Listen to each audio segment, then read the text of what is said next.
Listo. Listo, ¿les aparece? Ya está. ¿Sí? Ok. Bueno, a mí me tocó junto con mi compañero Sergio Astorga un documento que se llama Un nuevo conjunto de datos de panel para el análisis transnacional de los sistemas nacionales, el crecimiento y el desarrollo CANA. Este documento fue escrito por Fulvio Castellacci y nuestro profesor José Miguel Nate. Bueno, aquí a manera de introducción, bueno, nos menciona que existe una reciente literatura sobre sistemas nacionales que investiga las características de los sistemas nacionales de innovación. Esto en países en desarrollo y la relevancia que tienen sobre el crecimiento económico y la competitividad. También parte de esta investigación aplicada hace uso de datos estadísticos disponibles para grandes muestras de países y lleva a cabo estudios cuantitativos de las capacidades económicas y sociales de las naciones y los impactos que estas tienen sobre el crecimiento e igual sobre el desarrollo, ¿no? Pero estas investigaciones tienen una limitación, tienen un problema. Este problema es la falta de datos disponibles, ¿no? Para hacer estas investigaciones. Entonces, pues justo el problema de los datos faltantes surge porque muchas de las variables que son de interés para hacer estas mediciones, para medir las características y la evolución de los sistemas nacionales, solo están disponibles para una muestra restringida de economías, principalmente economías avanzadas, ¿no? Y de ingresos medios, y que pues solo se tiene para un periodo muy corto, ¿no? Un periodo muy limitado. Bueno, dentro de esta problemática, pues encontramos que se han llegado a tomar dos decisiones, ¿no? La primera es que se centra en tomar una muestra de países restringida durante un periodo de tiempo relativamente largo. Aquí la problemática que se asocia a esta primera decisión es que se descuida el estudio de los sistemas nacionales de innovación en las economías en desarrollo. La siguiente decisión que se ha tomado es centrarse en un periodo de tiempo muy corto, pero para una muestra mucho más amplia de economías, ¿no? Entonces aquí la problemática que se asocia es que descuida justo esta parte dinámica, ¿no? De los sistemas nacionales de innovación a lo largo del tiempo. Y bueno, este documento propone una tercera alternativa, que esta es una posible solución a esta problemática, ¿no? Que acabo de mencionar. Aquí se hace uso de un método de imputación múltiple que sirve para estimar los datos faltantes y así obtener en conjunto pues una base de datos completa, ¿no? Para todos los países y para todo el periodo investigado. Bueno, también este trabajo pues está empleando un nuevo método de imputación múltiple y muestra la relevancia para los trabajos transnacionales de los sistemas nacionales y para el desarrollo. En concreto, este documento construyó un nuevo conjunto de datos de panel, CANA, que no tiene ningún valor perdido. Este conjunto de datos comprende 41 indicadores que miden 6 dimensiones claves de cada país. Estos indicadores, bueno, son 6 dimensiones, perdón, son innovación y capacidades tecnológicas, sistema educativo y capital humano, infraestructura, competitividad económica y factores políticos, institucionales y de capital social. El conjunto de datos de panel que se obtiene estimando los valores que faltan en las fuentes originales, en la serie original, pues proporciona información rica, ¿no? Estadísticamente y completa para los 134 países y para todo el periodo de estudio, que va de 1980 al 2008, con un total de 3.886 observaciones país año. Eh, bueno, aquí el análisis transfronterizo de los sistemas nacionales, el crecimiento y el desarrollo, el problema de la falta de datos. Bueno, aquí se tiene que existe una perspectiva de los sistemas nacionales de innovación y que se desarrolló originalmente durante la década de los 90. Los primeros estudios se centraron en economías principalmente avanzadas. Aquí un reto, pues, que es conocido para esta investigación aplicada, es que lo que se desea hacer es hacer operativo la visión teórica de los sistemas de innovación y hacer una relación de cómo medir el complejo y multifacético concepto del Sistema Nacional de Innovación y su relación con los resultados económicos de los países. Bueno, los estudios cuantitativos aplicados sobre los sistemas nacionales de innovación y el desarrollo han recurrido hasta ahora a dos enfoques diferentes, aunque complementarios. El primer enfoque se basa en la literatura tradicional sobre la tecnología y la convergencia, sigue un enfoque más schumpeteriano de brecha tecnológica. Aquí los estudios econométricos recientes se han centrado en las variables que explican las diferencias de los países, ¿no? Y el segundo enfoque se basa en la construcción y el análisis descriptivo de indicadores compuestos. Este enfoque reconoce la naturaleza y la multidimensionalidad de los sistemas nacionales de innovación y trata de medir algunas de sus características más importantes. Bueno, dado que las principales motivaciones para este estudio es analizar la dinámica y la evolución de los sistemas nacionales desde una perspectiva de largo plazo, pues lo que se asocia a esto es que existe una falta de datos estadísticos para un gran número de economías en desarrollo y la gran mayoría de los países menos desarrollados van a quedar fuera de este tipo de análisis, ¿no? Bueno, considerando los dos enfoques anteriores, pues queda claro que los investigadores pretenden llevar a cabo análisis cuantitativos, ¿no?, de los sistemas nacionales de innovación y pues que suelen enfrentarse a estos dos dilemas que ya había presentado con anterioridad. Y bueno, vemos que conforme van avanzando el tiempo, a partir de los años 2000, va mejorando sustancialmente la recolección de los datos, ¿no?, para las economías en desarrollo. Bueno, aquí propiamente ya entramos al modelo de imputación. Aquí los métodos de imputación múltiples fueron introducidos por primera vez en la década de los 80 por Rubin. Aquí pues proporciona una metodología estadística adecuada y eficiente para estimar los datos ausentes en las bases de datos.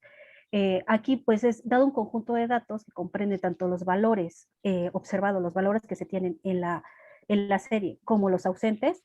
Estos se pueden estimar haciendo uso de toda la información disponible que tenemos en la base original. Esta estimación se puede hacer m cantidad de veces y se generan m cantidad de conjuntos completos que reflejan pues, la incertidumbre respecto a los valores desconocidos de los datos que faltan. Al realizarse m veces para cada uno de los conjuntos de datos estimados y los múltiples resultados, así podemos combinarlos y llegar más fácil a un estimado científico que pueda ser del interés del investigador. Bueno, aquí Honaker y King, en 2010, introdujeron recientemente un novedoso método de imputación múltiple que se ha desarrollado específicamente para tratar los datos de corte transversal de series temporales. Aquí es específicamente atractivo porque su logaritmo de imputación explota eficazmente la naturaleza de los datos y permite, entre otras cosas, identificar, ¿no? Bueno, o mostrar más bien la heterogeneidad de los países, introduciendo los efectos físicos fijos y las tendencias temporales específicas del país. Aquí, por ejemplo, nos dice que supongamos que tenemos una matriz X. Esta matriz X va a estar constituida por dos elementos. Los elementos observados, que son los elementos que tiene la base, y los elementos faltantes, ¿no?, que son los que se tienen que estimar. Entonces, para cuadrar estos datos, se define una matriz M, que es la matriz de omisión, de tal manera que cada uno de los elementos toma el valor de 1 si falta, o sea, los valores faltantes van a tomar el valor de 1 y 0 si el valor sí está, ¿no?, si es observado. Después aplicamos una transformación matricial y aquí nos dice que entonces esto estaría en función de los valores observados, estarán en función de la matriz inicial por 1 menos nuestra matriz de omisión. De modo que al final nuestros datos van a quedar, ya no vamos a tener como datos perdidos, sino ahora vamos a tener ceros en lugares de estos valores. Y bueno, este método de imputación múltiple suele hacer dos supuestos. El primero es que supone que la X tiene una distribución normal multivariable y que los parámetros de la media y la varianza representan una implicación de una distribución normal, que es que cada variable puede describirse como una función lineal de todas las anteriores. Y la segunda suposición es la falta de azar. Esto significa que la matriz M puede ser predicha por los elementos observados, pero no por los elementos faltantes. Entonces, este supuesto implica que la relación estadística entre una variable y la otra es la misma para el grupo de observaciones tanto observadas como las perdidas. Este fue como el primero, ¿no? Y bueno, ahora ya viene como tal el núcleo del método de imputación múltiple. Aquí tenemos el primer modelo, donde es X y J, que es la variable dependiente, ¿no? Aquí esta variable, pues son los valores que se van a estimar para la observación. Son los valores que faltan, ¿no? Son los que vamos a estimar. Estos valores van a estar en función de la X y J, X y menos J, que son todos los valores que ya tenemos en la serie para todos los valores observados, ¿no? Después tenemos la BJ, que representa la estimación de la relación transversal entre la variable J y el conjunto de covariables, que en el elemento anterior no se tomó en cuenta, ¿no? Aquí sí se toma en cuenta. Y bueno, la gamma, gamma J, es una estimación de la tendencia temporal, esto quiere decir como el comportamiento, ¿no? A lo largo del tiempo. Y luego sigue la delta IJ, que es el conjunto de efectos fijos individuales, en el cual pues los efectos del tiempo son como independientes, ¿no? En cada uno de las entidades que se tienen en el modelo. Y bueno, y finalmente la última parte del modelo tiene la delta IJT más el error, ¿no? Este es un término de interacción entre la tendencia temporal, o sea, entre el comportamiento y los efectos fijos de cada ente, ¿no? O cada agente o variable. Entonces, esto Bien, proporciona una estimación de las tendencias temporales específicas de cada país, ¿no? Que esta es como una parte fundamental de este modelo. sí, ok. Maribel, dos cosas, ¿no? La primera, que lo tenía pendiente ya, pero no quise interrumpir dos veces, es que los llamas transnacionales y realmente es para sistemas nacionales, aunque sean para muchos sistemas nacionales, porque lo transnacional tiene que ver con aquello donde básicamente no hay fronteras entre un país y otro, y entonces los procesos se dan de forma, pues, como más... No es global porque no implica todo el territorio del planeta, pero sí sin considerar realmente que exista un país u otro, ¿no? Como por ejemplo las empresas transnacionales, que son empresas que tienen actividades en varios países, donde la gestión considera evidentemente los contextos locales, pero la empresa existe en el mundo, digamos, y no pertenece o no, es difícil como de situar en un único lugar. Ah, Entonces digo, para hacer esa la diferenciación. diferencia. Ok, muchas gracias. Y la otra es, que por eso me animo a hacer la intervención ahora, es la manera en que planteas el último término, ¿no? Y esto es un poco más de formalidad. En los modelos estadísticos siempre al final tenemos un término de error. En ese término de error están, pues, que es el EIJ, ¿no? En ese término de error están Incluidos todos los elementos que que no no se pudimos tienen en el expresar a través del otro, ¿no? modelo. Ujú. Ajá. Entonces, justo por eso lo que conviene es ponerlo aparte, ¿no? Ah, ok. No se plantean juntos, Sí, porque lo que es pasa, que, sí, disculpa, solo fue como por cuestión de espacio, porque aquí ya no me quedaba. Sí, va separado el error del anterior. sí, porque Sí, decía son es separados. importante, porque es que, claro, por ejemplo, el delta IJT realmente es la interacción entre los países y el tiempo, y el error realmente no entra, no es específico de este renglón, sino es de Ok. todo el modelo. Sí, ¿Sí? sí, sí. Disculpa, nada más fue como cuestión de espacio. Aquí en esta la mía. Perfecto, entonces. Bueno, y entonces ya viene su modelo en forma ampliada. Entonces, este modelo es el que había mencionado bueno, ahorita, y la segunda parte, que ya es como una nueva formulación, ¿no? Aquí, bueno, podemos ver que en este modelo de imputación ya está compuesto por P ecuaciones para cada una de las variables del modelo. Y cada variable se estima como función lineal de todas las demás. Entonces, cada una de estas ecuaciones P, para los valores perdidos de una variable, determina o se estima en función de los valores observados de todas las demás variables. Entonces, aquí el modelo se estima mediante un algoritmo llamado EM, que se trata de un algoritmo iterativo. Esto quiere decir que se repite n cantidad de veces hasta alcanzar un objetivo, ¿no?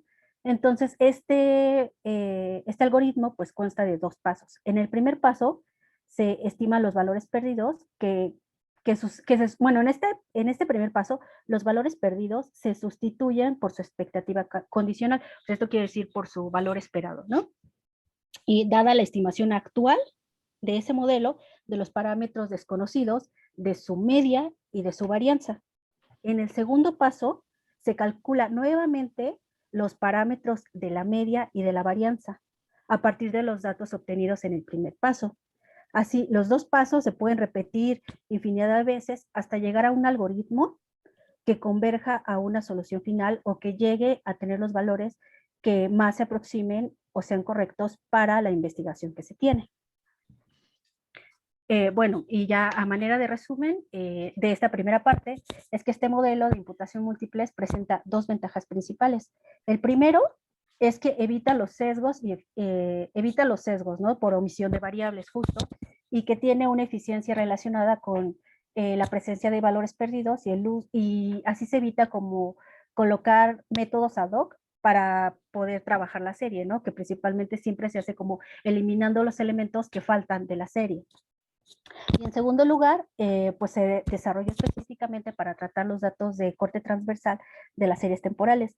Y aquí en particular se trata la cuestión de la heterogeneidad de los países, ya que permite ver tanto los efectos fijos de los países como las tendencias temporales específicas de cada uno. Y bueno, yo aquí terminaría la primera parte. Dejo de compartir para que mi compañero Sergio muestre la parte 2, que es la parte empírica.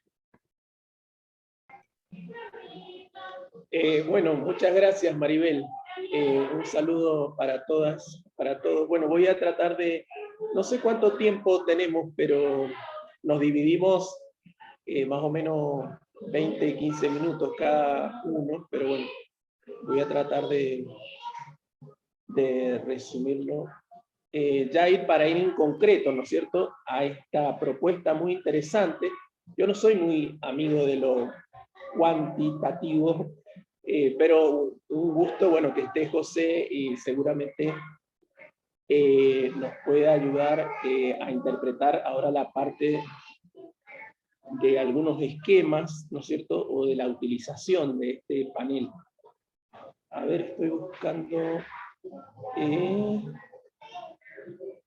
entonces vamos a ir ahí concretamente a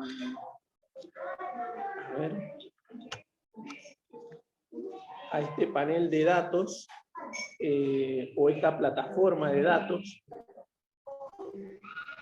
Como bien lo dijo Maribel, intenta agrupar indicadores para un grupo amplio de países en un periodo de tiempo largo, desde 1980 hasta el 2008. Se representan algunas dimensiones de los sistemas nacionales de innovación y desarrollo, que bien lo nombró Maribel. Dentro de estos 6 están las capacidades de innovación y de tecnología, ¿no es cierto?, de los países, la educación y el capital humano, las infraestructuras, la competitividad económica, el capital social y los factores políticos e institucionales. Y bueno, ahí en concreto vamos al panel, ¿no es cierto?, donde vemos identificados los indicadores que se construyen de acuerdo a lo que ha señalado Maribel anteriormente, ¿no es cierto? Vemos, bueno, para la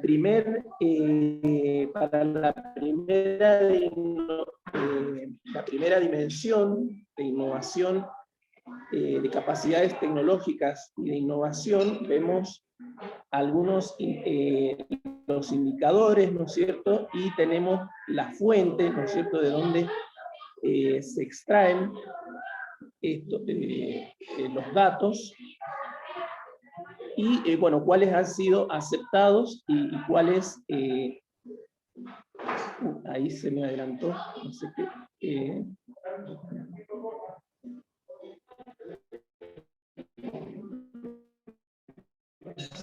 ¿Qué le pasó a esto?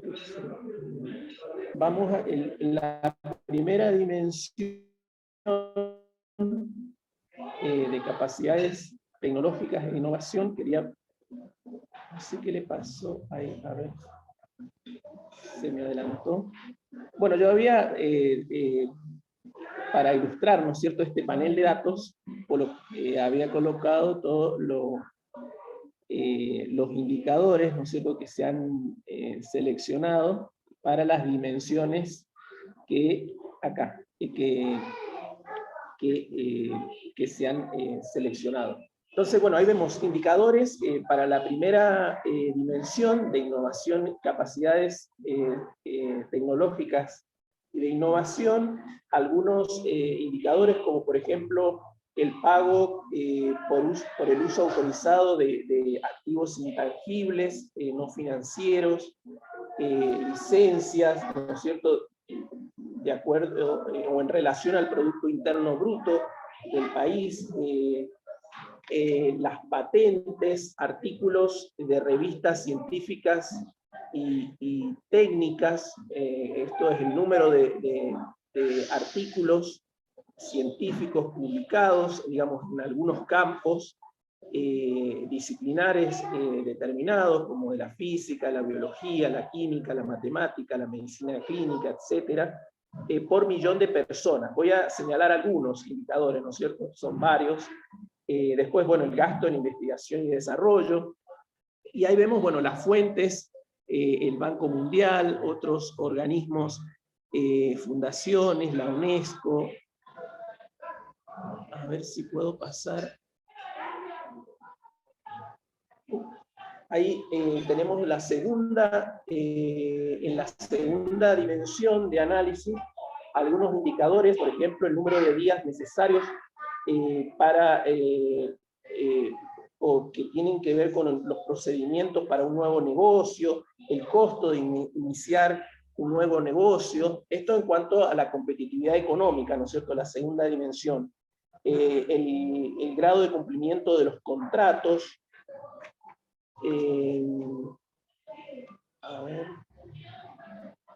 la calidad de la regulación, algunos índices de regulaciones administrativas, tributarias, el crédito existente a algunos sectores en relación al Producto Interno Bruto, algunos indicadores financieros, el indicador de apertura en relación al Producto Interno Bruto, en dólares, ¿no es cierto? Esto lo voy a tratar de ir pasando como para ejemplificar, ¿no es cierto?, estas dimensiones de análisis y los indicadores concretos que se han tomado. En cuanto a la dimensión en los sistemas educativos y de capital humano, vemos algunos indicadores como la tasa bruta de matrícula en diferentes niveles educativos, en la primaria, en la secundaria, en el terciario, los años de escolaridad, la tasa de alfabetización, el gasto público en educación, por ejemplo.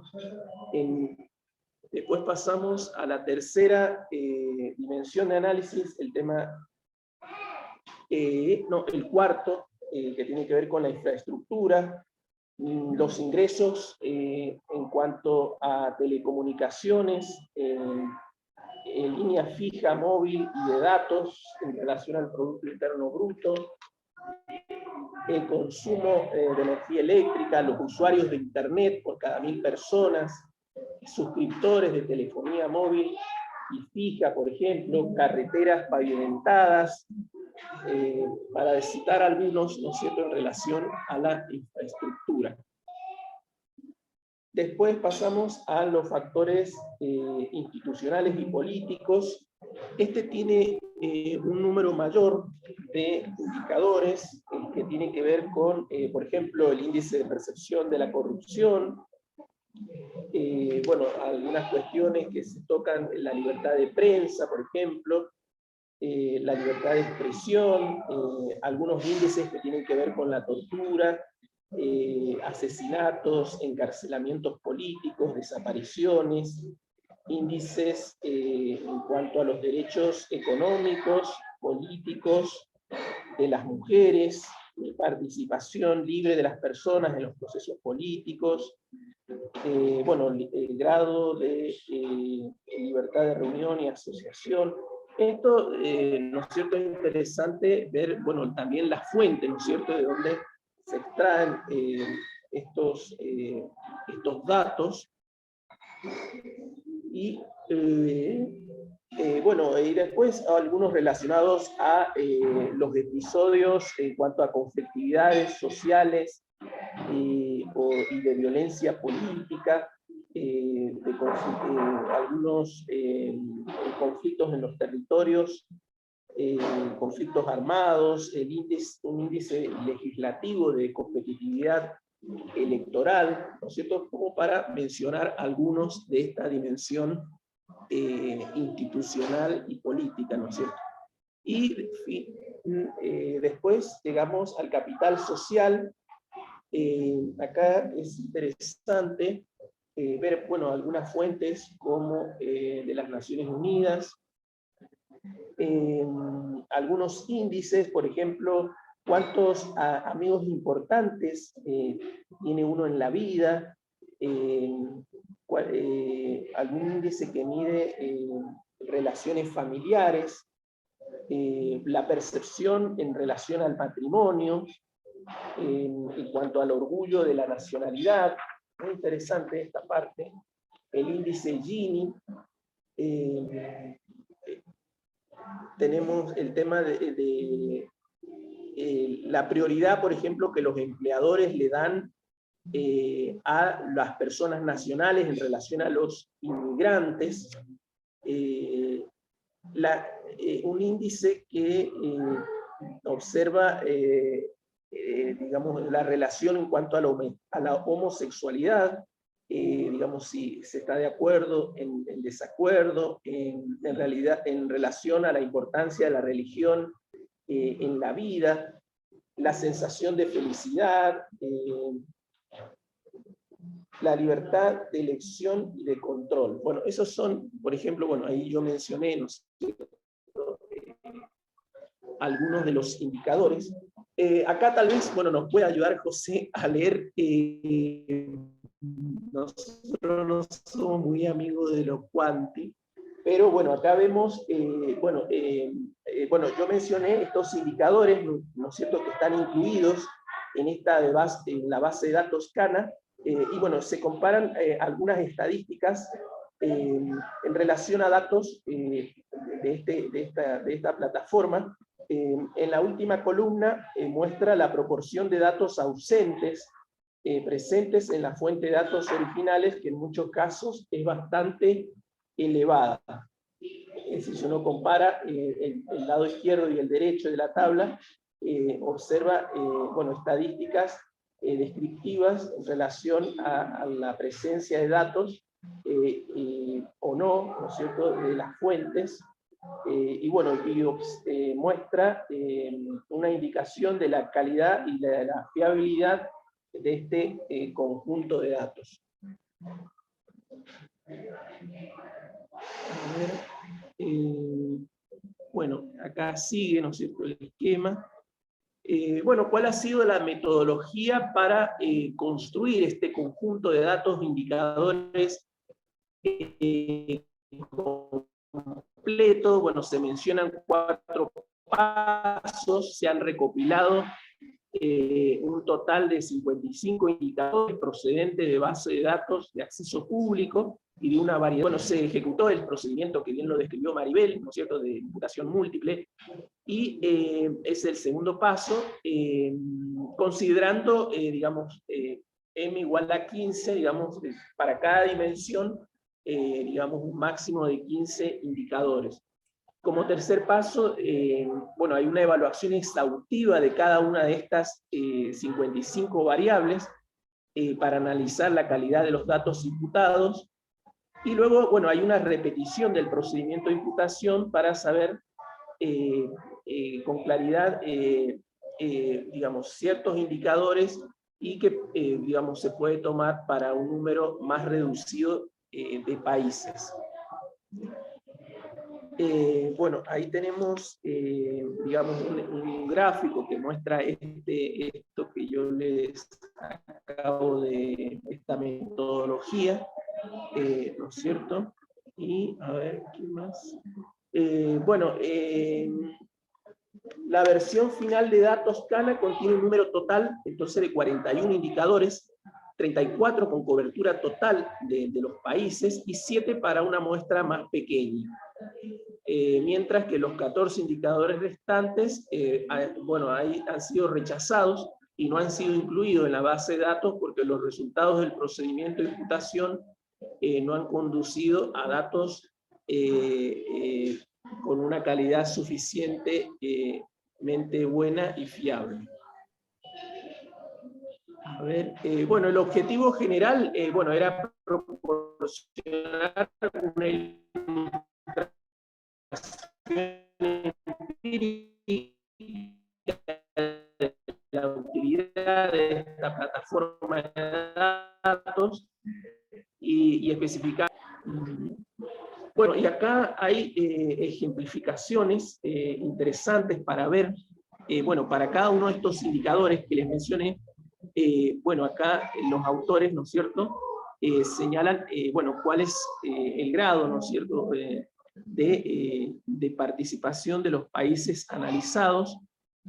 Para este primer caso, por ejemplo, vemos, digamos, en el periodo de tiempo analizado como, bueno, Estados Unidos se mantiene con un índice elevado, ¿no es cierto?, en comparación al resto de países, pero que va decreciendo, ¿no es cierto?, en los años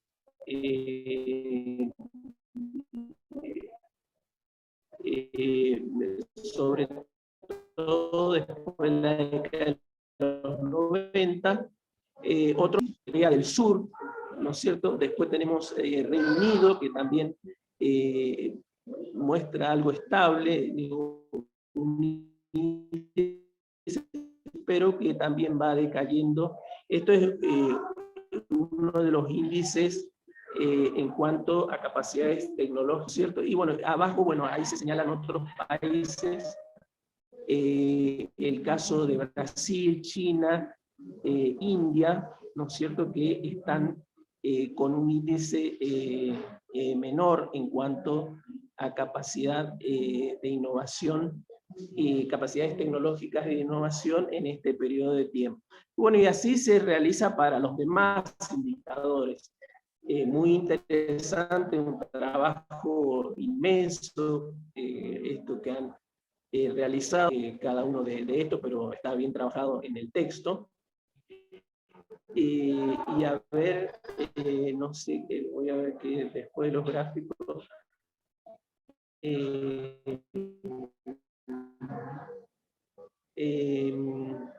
bueno, un ejemplo sintético, se muestran en otros gráficos, por ejemplo, la evolución en gráficos de radar, de la evolución de estos indicadores para algunos países seleccionados, algunas economías tecnológicamente avanzadas, como Estados Unidos, Reino Unido, Japón y Corea del Sur, más los países del BRICS, Brasil, Rusia, India, China y Sudáfrica. Esto en gráficos de radar, que es, esto también es interesante aquí, ver, ¿no es cierto?, todo el trabajo minucioso, la compilación de todos estos datos y estas observaciones, ¿no es cierto?, en un periodo tan largo de tiempo, ¿no es cierto? Acá vemos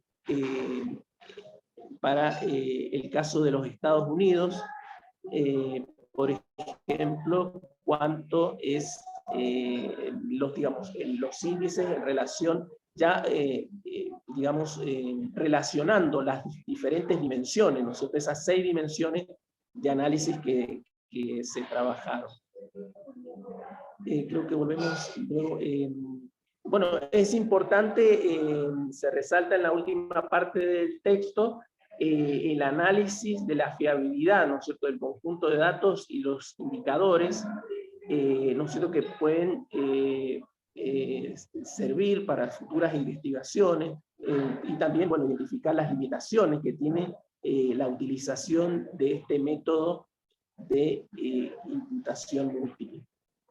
Bueno, y hay un procedimiento de evaluación de datos y de la fiabilidad de los indicadores.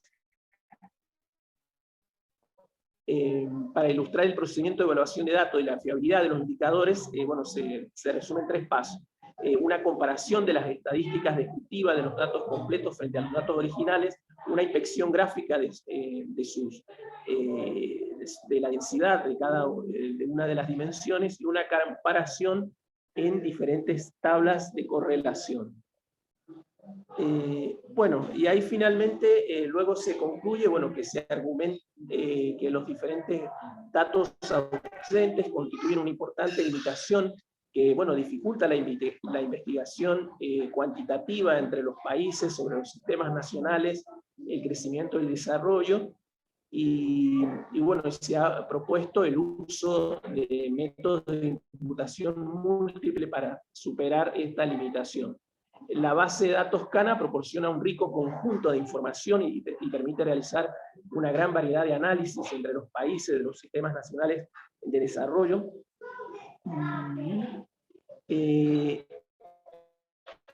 Y bueno, tiene muchas ventajas, se plantea en la conclusión esta metodología.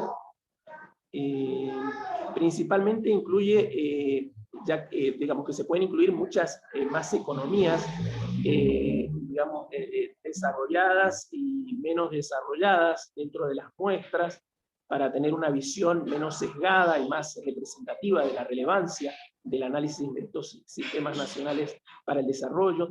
Otra ventaja es que explota todos los datos y la información estadística disponible de una manera más eficiente, permite ampliar el periodo de tiempo estudiado y por lo tanto permite un análisis verdaderamente dinámico de la evolución de los sistemas nacionales y su relevancia para los procesos de convergencia.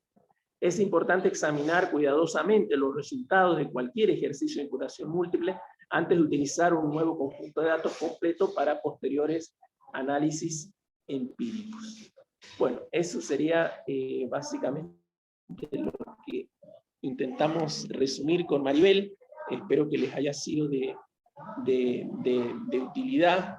Pero bueno, lo tenemos a José que nos puede ayudar por ahí a interpretar, por ejemplo, el significado de CANA. Y con Maribel pensamos y se nos ocurría, hicimos varios listados, pero ¿qué significa la sigla CANA?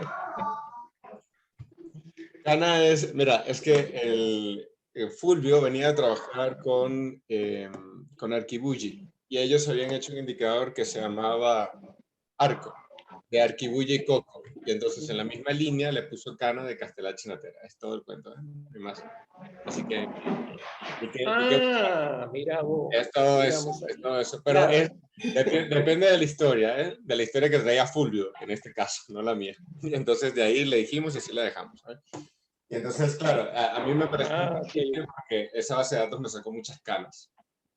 Y entonces, por eso dije, y aprovecho y lo vinculo porque sé que aquí hay gente que está con el doctorado y les cuento un poco de historia alrededor del asunto. Fue que yo quería trabajar la evolución en el tiempo con métodos cuantitativos. Y entonces Fulvio, una cosa que me dijo fue, necesitamos que esto sea factible, lo digo porque hay gente de doctorado también para las ICRs, que esto sea factible. Y la única manera de hacerlo factible es teniendo datos completos en el tiempo, que ahora no existen. Entonces, para que el proyecto doctoral sea viable, necesitamos primero que nada solucionar esto. Y me dijo, el reto que vas a tener es que no hay base de datos sin marco analítico. Toda base de datos que construye parte de una visión de análisis previa, donde conceptualmente se define qué significa cada una de las dimensiones y por qué esas dimensiones se integran.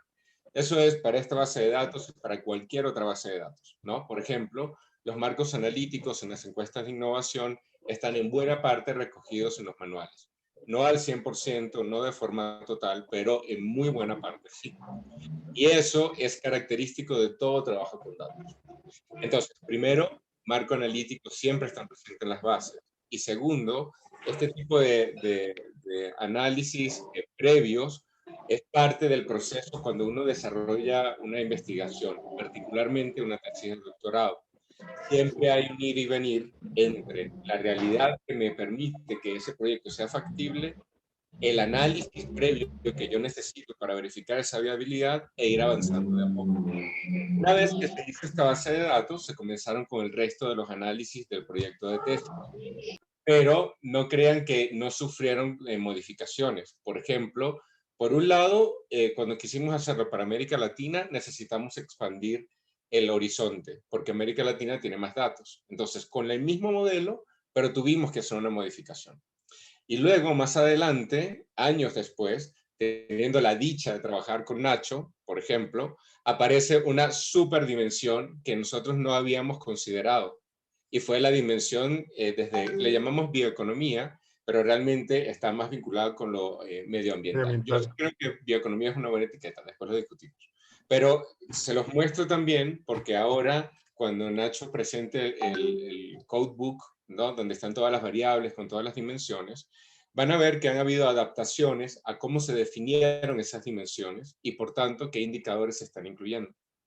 Esas cosas también son parte de los trabajos de investigación. Uno avanza en el tiempo, necesita tener unas bases para empezar, pero en general las va cambiando y las va modificando conforme aprende, ¿no? Que es lo que pasa siempre. Yo agregaría que en el trabajo de las esferas, ¿sí?, que hicimos inicialmente, que lo que hicimos fue extender el periodo, ampliar con algunos otros indicadores de la parte de gobernanza, de gobierno, de la parte de las políticas, de la política, de la politics más, y la gobernanza, ¿no? Y aspectos de lo social también, que incluimos algunos diferentes, ¿no?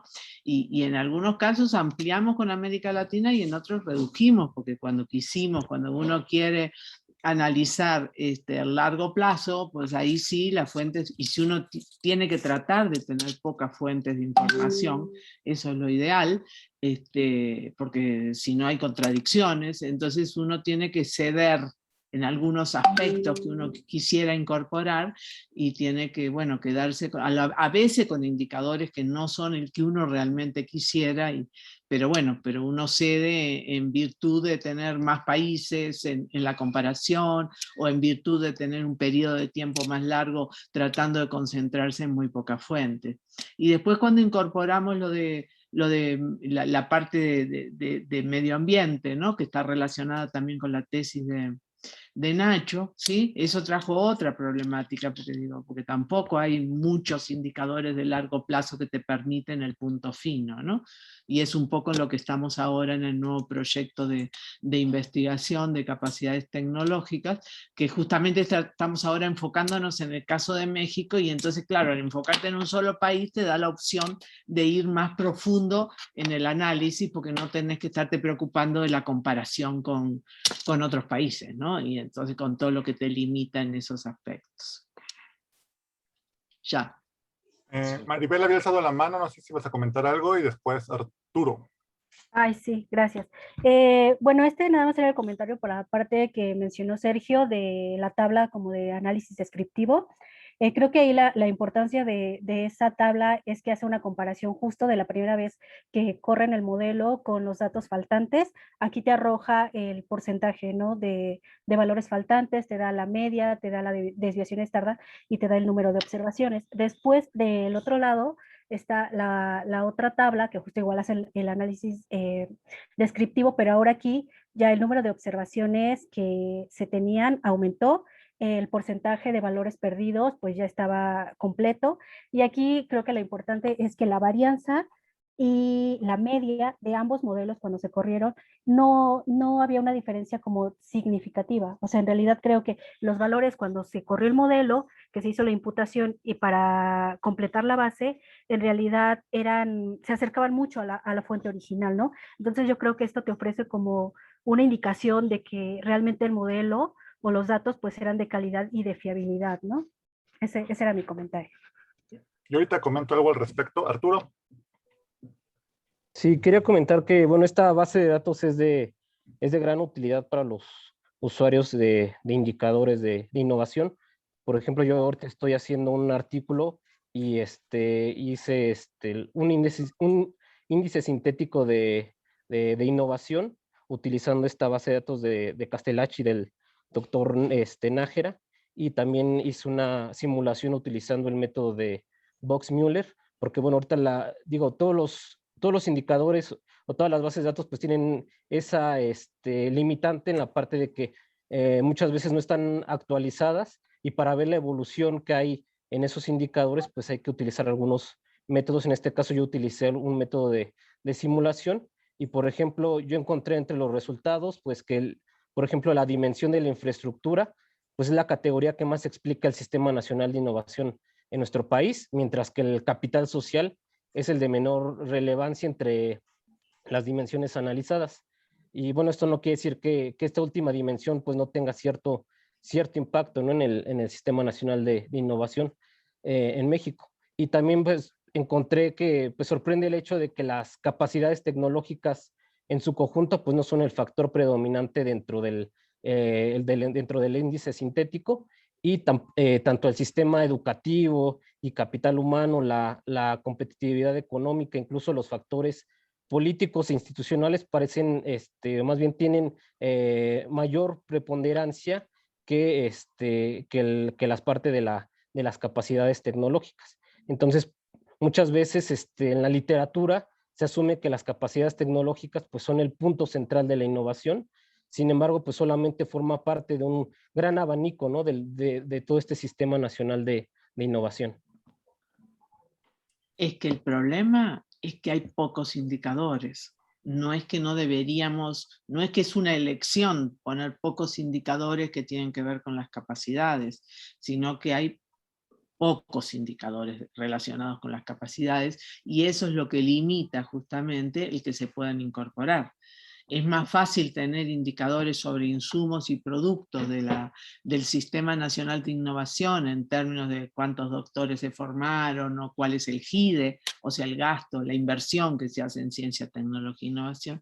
Y es más difícil tener indicadores a nivel de empresa de cuáles son los niveles de capacidades que han alcanzado las empresas en términos de tanto de los recursos que tienen las empresas, como lo que invierten como porcentaje de sus ventas las empresas, u otros indicadores que te reflejan capacidades de las empresas. Entonces ese es uno de los retos que tenemos, por eso en un estudio más profundo, en el caso mexicano, nos va a poder ir más profundamente justamente a incorporar indicadores de capacidades tecnológicas. Cuando haces la comparación en el estudio, en el primero de los trabajos que hicimos, que fue el artículo en la revista Technological Forecasting o something like that, ahí, por ejemplo, metimos un análisis de las encuestas de innovación de 6 u 8 países latinoamericanos, un poco como una aproximación a los niveles de capacidades tecnológicas, pero para eso usamos datos de las encuestas de innovación. Cuando pasamos a hacer el estudio para 18 países, ahí no teníamos los datos de 18 encuestas de innovación. Y entonces ese es el tipo de problemas al que nos enfrentamos con los indicadores que tienen que ver con sobre todo con las capacidades tecnológicas a nivel de la empresa y con innovación a nivel de la empresa. Hay un poco más de información sobre la parte científica y sobre las capacidades científicas y la productividad científica, pero hay muy poco sobre la parte de innovación. Cada vez hay más, pero hay poco todavía. Yo ahí complemento en varias cosas, ¿no? Lo primero es que efectivamente lo que Gabriela dice es muy, muy cierto, ¿no? Hay un problema serio para tener indicadores que sean comparables internacionalmente, que estén bien enfocados y definidos de forma específica, ¿no? Una cosa importante es que estos indicadores son válidos para estudiar sistemas de innovación desde una visión, pero no por el indicador en sí mismo, no porque cada uno individualmente sea representativo del sistema, sino porque en conjunto, pensados en este marco analítico que involucra todos los tipos de indicadores, el conjunto sí puede ser representativo de características del sistema, pero cada indicador por separado no. Entonces, la especificidad de estos modelos no está en el indicador o en la fuente, está en la manera en que las fuentes se combinan para expresar el sistema. Es distinto en las encuestas de innovación, donde la especificidad está en el indicador porque los indicadores están creados específicamente para medir eso. Cuando la gente estaba midiendo la cantidad de teléfonos por habitantes, no estaban pensando en los sistemas de innovación, estaban pensando en medir infraestructura. Nosotros, cuando estamos utilizando ese indicador para medir los sistemas, por tanto, no lo podemos tomar solo, aislado. Lo tenemos que tomar en conjunto con los otros indicadores. Entonces, ese es un asunto sobre la especificidad desde estas visiones nacionales, porque es difícil lograrla. Entonces hay que lograrla analíticamente. Aún así, hay una cierta, es cierto lo que plantea Arturo cuando no se ponen las capacidades de innovación y tecnológicas como la única cosa que fuese importante para el sistema, sino se pone en conjunto y en relación de esas capacidades con los otros tipos de capacidades que hay. Y entonces, por ejemplo, se considera esto del sistema tecnoeconómico, lo socioinstitucional, se van metiendo distintas dimensiones y nuevamente, cuando se combinan esas dimensiones, es que se da la caracterización de los sistemas a este nivel que es súper agregado. Y eso es también, voy ahora con el asunto de los niveles, ¿no? Nosotros tenemos varias formas de aproximarnos a los estudios cuantitativos o con indicadores de innovación. Entonces podemos ir desde el nivel más micro, y ahí la mejor representación que tenemos son las encuestas de innovación, hasta un nivel más macro, que una buena muestra de eso, no es lo único que hay, pero bueno, una muestra que tenemos aquí a mano es lo de esta base de datos, ¿no? Entonces, ambos niveles me dan distintos tipos de información. Y ese es el punto. Los estudios pueden ser complementarios. Cuando yo voy al nivel micro, entiendo muy bien qué es lo que está pasando en las unidades de las empresas, ¿sí? Pero bueno, existen un montón de condicionantes macro que no se pueden ver dentro de la unidad de cada empresa, que yo necesito observarlo como un valor agregado. Y entonces esos datos que están agregados son los que podemos ver desde el nivel nacional. Y esto sucede también dependiendo del tipo de pregunta de investigación, ¿no? Por ejemplo, en este proyecto que plantea Gabriela, ahora que se está desarrollando, pues ahí hay un foco más en México y es un único país y se podrá hablar muy bien de México, ¿no? Pero evidentemente el proceso de desarrollo o los procesos de desarrollo y su interacción con los procesos de innovación están más allá de México. ¿Cómo podemos tener nosotros información de eso? Y para eso hace falta entender bien la mayor cantidad de información, organizar bien la mayor cantidad de información que tenemos sobre esos procesos. Y le cuento otra historia vinculada a esta base. Yo no quería hacerla para todo el mundo porque es demasiado trabajo. Y era muy, muy difícil de compilar toda la información. Yo quería hacerla para comparar América Latina con Europa, ¿no? Pensando en sistemas institucionales que pudieran fomentar la integración y todo. Pero discutiéndolo con Fulvio, me dijo, si lo haces así, te vas a perder buena parte de los distintos niveles de desarrollo y de innovación que hay en el resto del mundo. Y entonces vas a tener un sesgo por la muestra que estás tomando de países en términos del proceso global.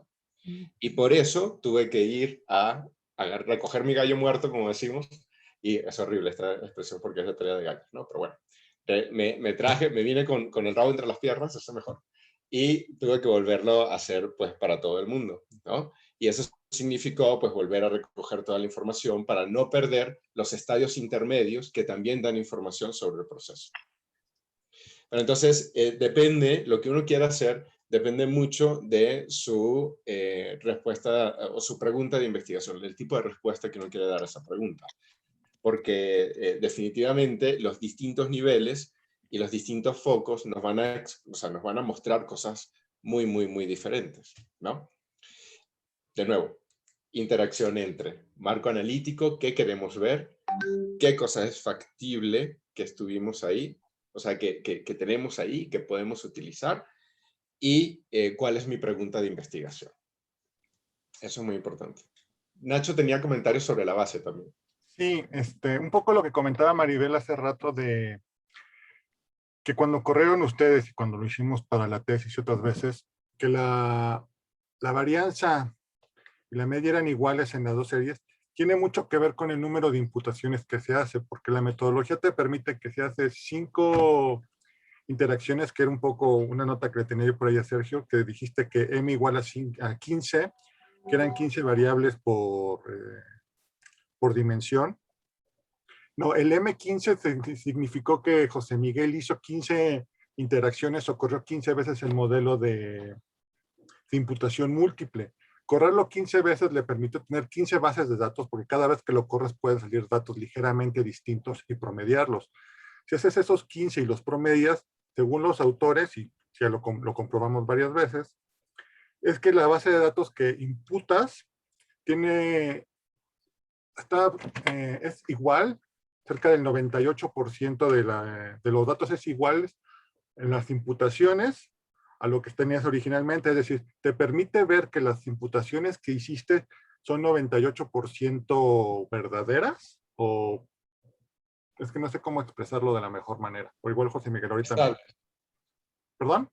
Son estables. Son Te habla de la estables. estabilidad. Eso es. Es decir, que son datos que puedes utilizar sin ningún problema, aunque sigan siendo estimaciones. Si lo corres 5 veces, es arriba del 93%, y si lo corres 10 veces, son arriba del 97%. Ustedes dirán, ¿por qué no lo corren más veces para que sea más estable? Bueno, porque correr cada imputación con una muy buena computadora que tenemos en la UAM, a mí para la tesis me llevaba cerca de 16 horas. Ahora imagínate hacer 16 imputaciones, ¿manda? Por dimensión. Por dimensión. O sea, imagínate hacer eso para 6 dimensiones, que era lo que yo hacía 15 veces, o más de 15 veces, pues es que se te va. A mí se me fueron 3, 4 meses haciendo eso nada más. Y era llegar a las 9 de la mañana, 10, ponerle imputación, dejarlo, ver si lo del día anterior estaba bien. Y eso sí es un trabajo complicado, digo, no es un trabajo que te lleve 2 días hacerlo. Por eso es tan bueno hacer este tipo de cosas, porque tienes una base de datos que te permite hacerlo. Y complementando un poco lo que decía José Miguel, si se dieron cuenta, el documento él decía que se habían seleccionado muchas variables, se habían corrido, y los cuadros que nos presentó Sergio decían que se habían rechazado algunos. ¿Por qué se pueden rechazar? Bueno, porque la varianza no era igual, es decir, tenías problemas de varianza, porque faltaban muchos datos. Si te faltan muchos datos para algún país o para algún indicador, no es lo mismo que puedas comparar que te falten 5 o 10 datos de 50 a que te falten 45 datos. Es decir, si imputas 45 datos, si calculas 45 datos, pueden ser promedios de todos los demás países, y podría ser que no fueran el mejor dato. Digas, son algunas de las cosas. Si quieren, déjame presentarles el codebook para que vean un poco todas las variables y cómo. Y depende. Mientras Nacho presenta, justo qué bueno que lo nombra, porque efectivamente ahí también hubo otro aprendizaje, ¿no? Que de nuevo los comparto porque estamos acá, haciendo, todo el mundo está haciendo su tesis o van a hacer sus ICRs. Y entonces ahí, en este número de información que se corre, ¿no? Yo al principio lo primero que hice fue intentar hacerlo pues con el mayor nivel de detalle posible, ¿no? Y llevarlo al máximo, maximísimo. Ahora, quienes hayan estudiado ingeniería de calidad, por ejemplo, sabrán que desperdicio también se considera cuando uno toma demasiados recursos para una tarea donde las mejoras son muy, muy mínimas, ¿no? Y ese fue el caso. Yo, la primera vez que lo hice, sí, fueron 15 imputaciones. La única forma que yo tuve de hacer eso fue pedir yo estoy en la Complutense, 120 computadoras, y estar durante 3 semanas con las 120 computadoras encendidas para poder generar esto, ¿no? Porque, claro, es lo que dice Nacho, 5 son 16 horas, pero 15 son alrededor de 4 días por cada dimensión, ¿no? Por cada iteración. Entonces, claro, tenerlas todas corriendo en paralelo, que es algo que se puede hacer, fue la única manera. Para darme cuenta de que cuando hice la siguiente vez, dije no voy a hacer 15, voy a hacer 10 y voy a comparar. Y la verdad es que la eficiencia del método no bajó muchísimo, bajó solamente en 1%, mientras ese ejercicio no lo tuve que hacer en 3 semanas con 120, sino en una semana con 20. Y ya luego, finalmente, como en la UAM no disponíamos de tanto, pues probamos con 5% y bajó 1% más. Entonces, fíjense, hay un aprendizaje también como uno hace las cosas. Ahora yo ya sé que no las voy a imputar 15 veces, porque podría quedar un poquito más estable, pero solamente voy a ganar 1 o 2% y voy a necesitar un montón de equipo de cómputo, ¿no? Tengo que probarlos, por ejemplo, en Google, que está ahora alquilando servidores y cosas así. Pero igual necesitas mucha capacidad de cómputo. la tengas donde la tengas. Entonces, uno aprende también a cómo ir organizando sus propios métodos de trabajo cuando diseña la investigación. Y es parte. No es que me haya equivocado antes y que lo haya hecho mal, en este caso no. Es que me he dado cuenta de cuáles son las mejores formas. Y eso ustedes también lo van a aprender haciendo sus trabajos de investigación. Ahora sí, Nacho, el codebook. Sí, tenemos aquí, por ejemplo, los códigos de la base de datos. Por ejemplo, yo en mi tesis usé 35 variables. José Miguel, usaste, bueno,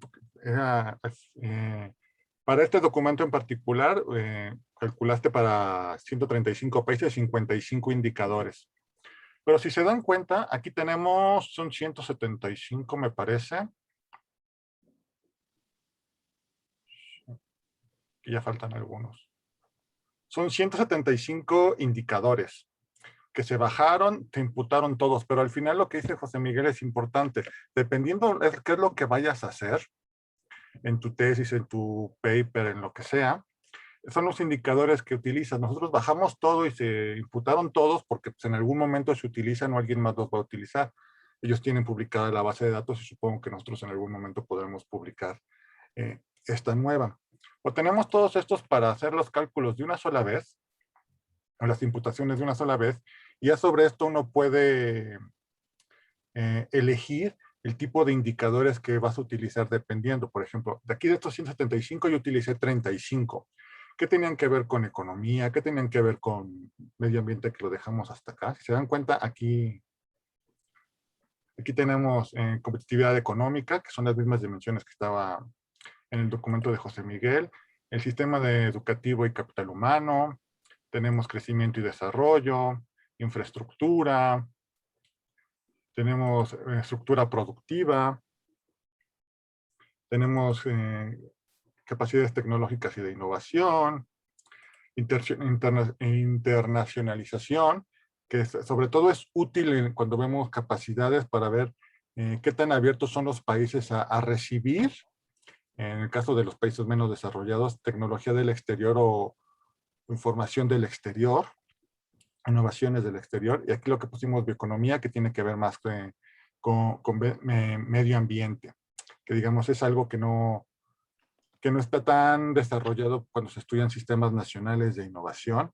pero es importante porque ahora todos los procesos tienen que ver más con medio ambiente y sustentabilidad y cómo se está dañando el medio ambiente. Por eso ya es importante empezar a medir este tipo de cosas.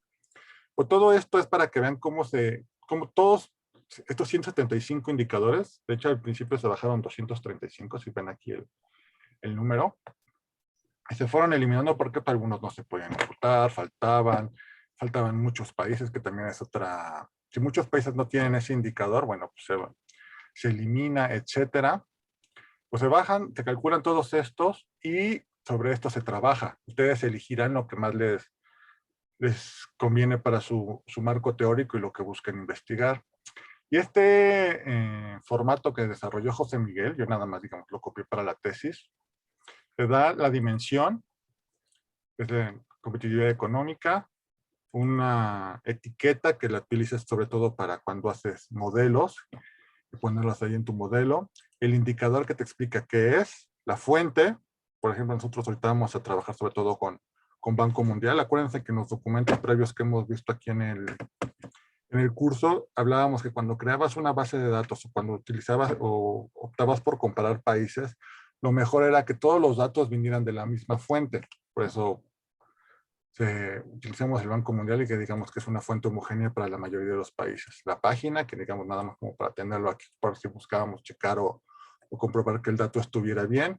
La definición, y pues aquí otro montón de columnas que nomás les voy a enseñar para que vean. Por ejemplo, tenemos el primer año, el último año que tenemos, el periodo de tiempo, no, perdón, periodo de tiempo de pleonasmo, los años que tenemos para cada uno de los indicadores.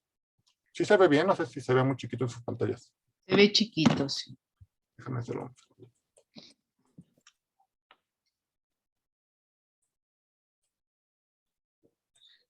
Bueno, está. El T1 sería el primer año que tenemos en la base de datos. Todos empezamos desde 1970. pero algunos tenemos 2004, 95, depende del tipo de indicador. El TN es el último año que se tiene registrado, en este caso para la tesis y lo que se venía trabajando teníamos 2015, que era el último año disponible para la mayoría de los países. El lapso, los años que se tienen, 45, 46 años, 21, digo, depende de cuando se inicie la base de datos.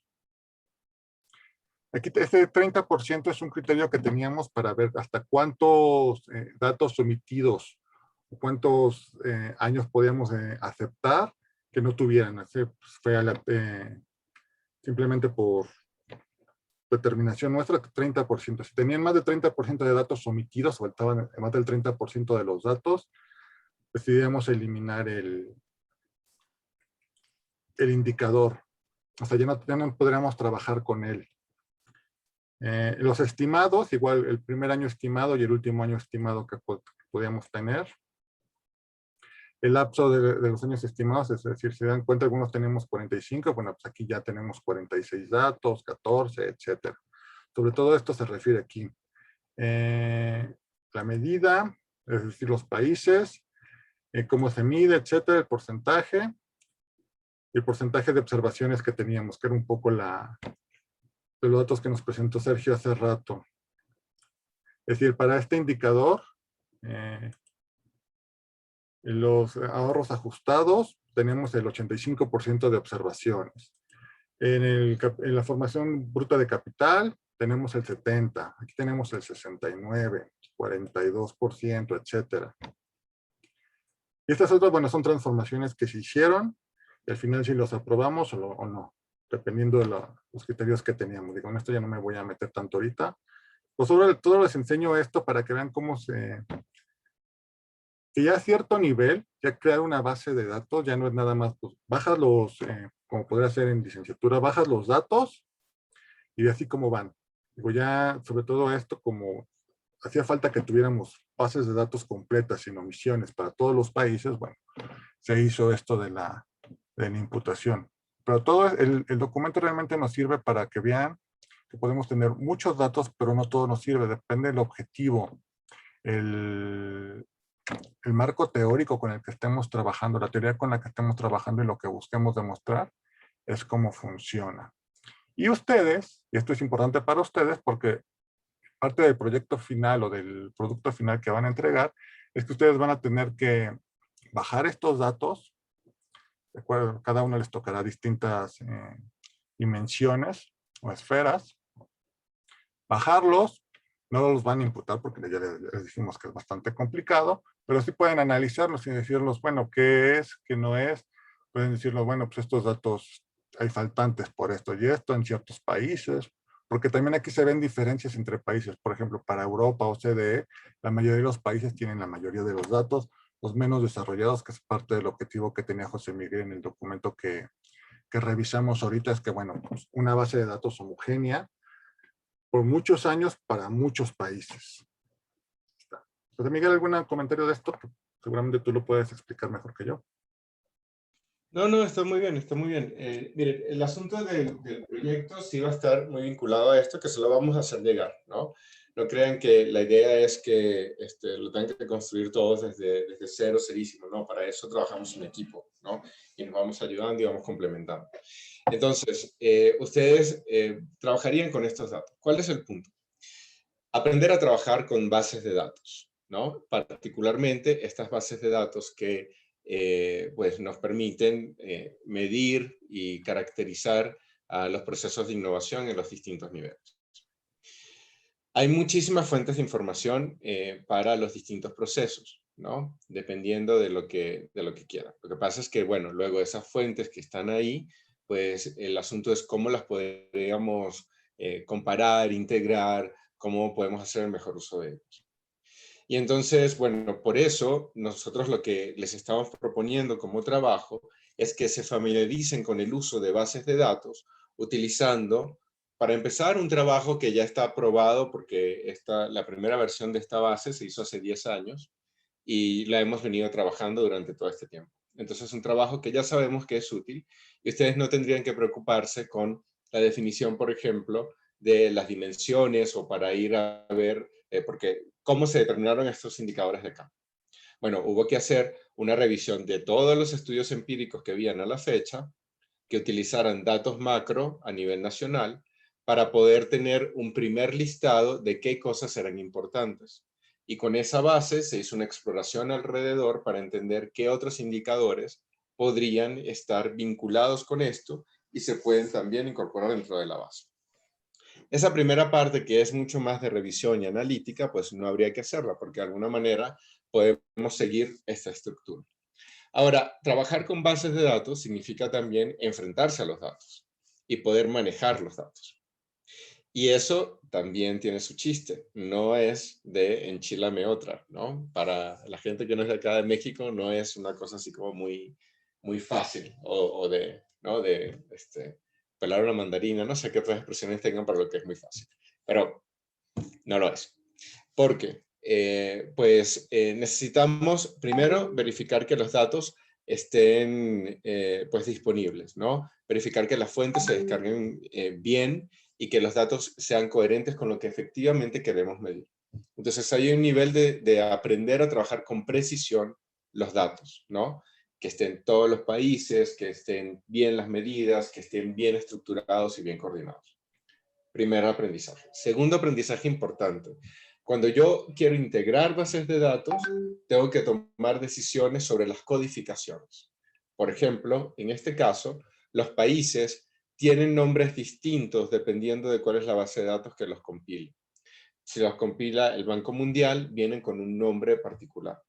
Si los compila la UNESCO, viene con otro nombre, ¿no? Por ejemplo, Venezuela, el nombre legal es República Bolivariana de Venezuela. Y hay algunas bases donde aparece República Bolivariana de Venezuela. Hay otras bases donde aparece Venezuela y entre paréntesis República Bolivariana. Y hay otras bases donde aparece VEN y entre paréntesis RepBol, ¿no? De Venezuela, República Bolivariana. Y ese tipo de cosas también es algo que uno tiene que aprender a manejar.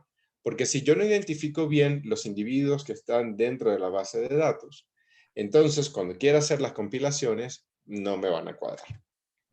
Entonces, otro aprendizaje es ir en el detalle para verificar cómo se trabajan los datos, qué cosas hay al interior de cada dato y cómo están. Tercer aprendizaje cuando uno maneja bases de datos, ¿no? Necesitas verificar que la información que te estén dando pues sea correcta. Por ejemplo, hay que verificar que incluso si es el Banco Mundial, yo necesito verificar que si es un porcentaje que está entre 0 y 100, pues el porcentaje efectivamente esté entre 0 y 100. Que no tenga ni números negativos ni números mayores a 100. Eso se llama verificar la consistencia de los datos. Y eso es algo que uno solamente puede ver, pues, teniendo una base de datos completa.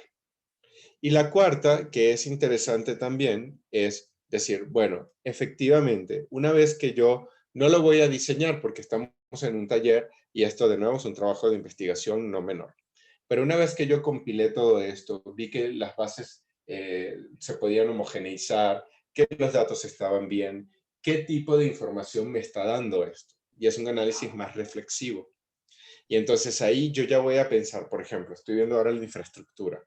Estas medidas que tengo de infraestructura, ¿realmente me checan, me cuadran para los sistemas de innovación o no? ¿Cuáles son las limitaciones que tienen estas medidas? ¿Por qué estas medidas tienen esas limitaciones? ¿Qué cosas podríamos nosotros buscar adicionales para que estas medidas fuesen complementarias? Y esa, que es una fase mucho más reflexiva, es muy buena cuando ya uno conoce todos los datos. Porque si a ti te los definen nada más, no te das cuenta hasta que no lo ves. Y por eso es que queremos que vean datos, ¿no? Y que los trabajen y que ustedes compilen una parte de esta información a nivel observado. No tendrán que hacer la imputación múltiple, ni tendrán que pasar por las 16 horas por dimensión que mencionaba Nacho. Eso no hay que hacerlo. Lo que sí sería es pues, recoger estos datos y organizarlos para que queden todos de forma sistematizada. Y tomar los mayores periodos y, en fin, ¿no? Que ustedes puedan hacerlo tal cual, replicando un poco ese proceso de aprendizaje que nosotros hemos tenido, en un ambiente controlado, con una base de datos que es factible. Entonces no crean que es una cosa donde todos estos datos son abiertos. Ustedes pueden entrar y descargarlos, ¿no? Lo que sí les puede suceder, nosotros pusimos el web page donde están las direcciones donde uno entra directo, ¿no? Pero ya saben que las páginas web cambian. Entonces a veces uno no llega al indicador directo y tendrán que, por ejemplo, actualizar la página web y este tipo de cosas, ¿no? Lo vamos a detallar más para el trabajo final y la estructura del trabajo, pero básicamente ese sería el objetivo. Y que lo puedan ver, que puedan trabajar con ellos. Y estos datos pues son de los más fáciles. ¿Listo? Si quieres podemos, no sé qué diga Gabriela, si tiene alguna observación, podemos ver rápido cómo, desde la página de datos del Banco Mundial, cómo podemos bajarla y el formatito que deberían de tener para que empiecen a practicar. Eso, avancemos ya con eso. Y ya la próxima semana, si hay alguna duda que empezamos a ver cosas del proyecto final, ya podemos resolverlas más rápido. Así para que empecemos, déjame. Bueno, ¿alguien antes de pasar a esos comentarios, dudas? Nada más como... Bueno, hay, por ejemplo, softwares que ya te pueden realizar la imputación de manera automática y también hay, hay códigos tanto para R como para Python para hacerlo. Bueno, pero sí se necesita como cierto conocimiento también en esos tipos de herramientas. Sí, mira, por ejemplo, Stata y Views tienen integrados como parte de los componentes que hacen los análisis o los modelos, algunas rutinas de estimación, ¿no? Y bueno, pues funcionan bastante bien. Ahora, las rutinas de estimación, como sucede con estos datos y con cualquier dato que yo vaya a trabajar, tengo que entender muy bien la naturaleza del dato, ¿no? Por eso es que vale la pena el ejercicio que ustedes van a hacer. Yo creo que les va a servir mucho. ¿Por qué lo digo? Porque hay muchos métodos de estimación, pero para estimar datos en panel, donde yo tengo individuos y tengo una distribución en el tiempo a la vez, pues no hay tantos, ¿no? Porque dependiendo del tipo de dato con el que yo trabaje, necesito un método que sea, pues, idealmente el más adecuado. De momento, este es el que hemos identificado. No quiere decir que no haya otros. Probablemente existan otros, ¿no? De hecho, este también corre en R y lo que hacemos es justo hacer el proceso de imputación a través de R, ¿no? Porque los softwares como Stata o como eViews no tienen esta visión de completar datos. Ellos tienen la visión de completar datos para que te puedan dar un modelo. Al menos hasta donde yo los he visto. Capaz hay un desarrollo nuevo y si es así, Arturo, te agradecería el dato, ¿no? Para poderlo checar. Pero en general, el asunto es buscar los métodos que sean más apropiados para tu caso. Yo, por ejemplo, no trabajaría los vectores los modelos autorregresivos con los métodos de imputación que he visto hasta ahora, al menos que haya algo que yo no conozca, Arturo, pero los que yo he visto, porque la fiabilidad de los procesos de imputación que tienen me parece que es menor a lo que nosotros podríamos estar presentando haciéndolo de forma específica. Y esa es ese es un compromiso que ustedes tienen que asumir con sus investigaciones también. De nuevo, yo pensé en algún momento que las 15 imputaciones era lo mejor para darme cuenta de que era un desperdicio y con 5 es suficientemente bueno, aunque pierda algo de estabilidad. Ustedes pueden decidir si necesitan hacer procesos específicos para sus datos, como es este caso, o si los que viene integrado con el software como Stata es suficiente. Pero es una decisión que depende también de lo que quieras. Como nosotros queríamos dar una base de datos que pudiera funcionar para distintos estudios, pues nos enfocamos en un método específico de estimación. Sí, Arturo. No, es que no había bajado la mano, pero sí, sí tienen razón en cuestión de que también hay que tener en cuenta qué tipo de indicadores son los que se van a utilizar. Y por ejemplo, yo uno de los softwares que uso, pues ya sí ese proceso de manera ya de automática, y normalizaba todos los, también los datos. Si quieren, luego les paso el nombre del software. Ah, buenísimo, buenísimo. Y así lo exploramos, Arturo, te lo agradeceré mucho. Ok, déjenme ir al Banco Mundial. Me avisan cuando se vea, por favor.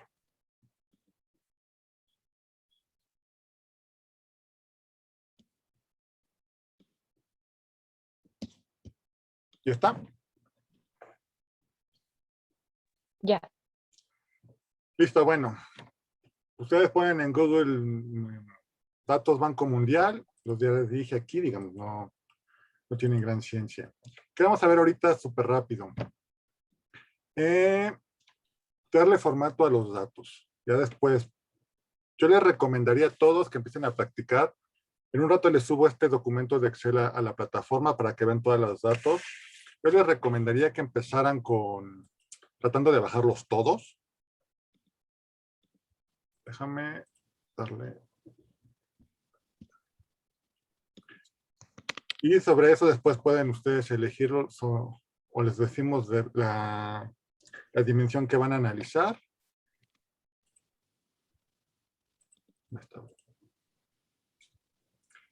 Y sobre eso ya pueden elegir sus propios datos.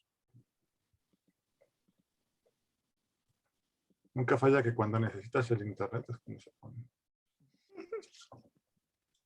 Listo. Te mandan a la página donde vienen la mayoría de las bases de datos. Puedes darle clic a cualquiera.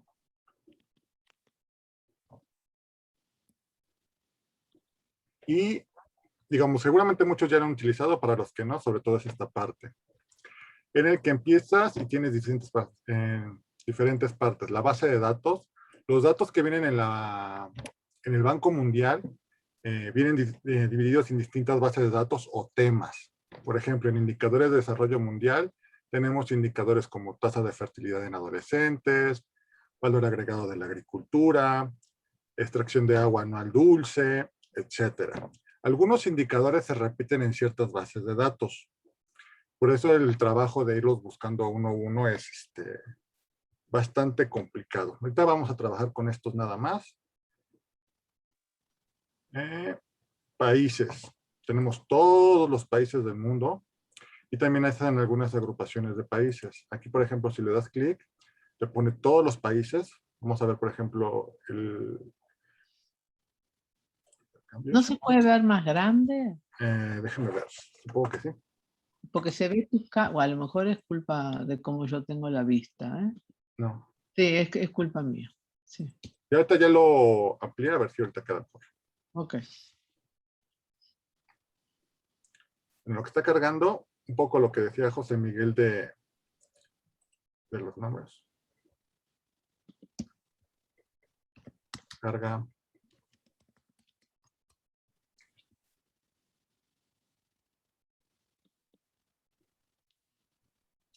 De los nombres, por ejemplo, Egipto, República Árabe de Egipto. Nosotros usualmente conocemos a Egipto tal cual, así. República Democrática del Congo, República del Congo, República de Corea, República Popular Democrática de Corea, que esta sería Corea del Norte. Esos son los tipos de detalles que dice José Miguel que tenemos que checarlo, porque si de repente bajamos datos aquí y bajamos datos de la UNESCO y tratamos de empatarlos, cuando corramos modelos y no cambiamos los nombres, podemos tener problemas. Por ejemplo, nosotros conocemos nada más Rusia, pues es Federación Rusia el nombre. Hong Kong, bueno, es parte de China, República Islámica. Ucrania, Uruguay, ¿dónde está Venezuela? Por ejemplo, aquí tenemos Venezuela nada más. En algunos, o a veces cuando lo bajas, ya te aparece como Venezuela RBO, República Bolivariana. Y también el Banco Mundial, si le das a seleccionar a todos, te agrupa países y te da un promedio de los datos que tienen esos países que lo integran. Por ejemplo, África del Sur del Sahara, otro tipo de África, América del Norte, América Latina y el Caribe. Usualmente le doy quitar a estos para que no, la base de datos no sea tan grande, pero digamos, si alguna vez buscan comparar países, ya les da, por ejemplo, para América Latina y Caribe, excluidos altos ingresos, les quitan Argentina, les quitan Chile, les quitan México, de repente Colombia, depende del tipo de fuente, etcétera. Bueno, ya podemos. Bueno, yo quitaría estos miembros de la OCDE, por ejemplo, que también es importante, que es con el que suelen hacer comparaciones en México. Europa. ¿Alguien está teniendo alguna duda o no sabe cómo estoy haciendo algo? Me avisa, por favor. Luego tenemos las series, que esa es otra forma de encontrar temas. Por ejemplo, aquí ya los tenemos cargando.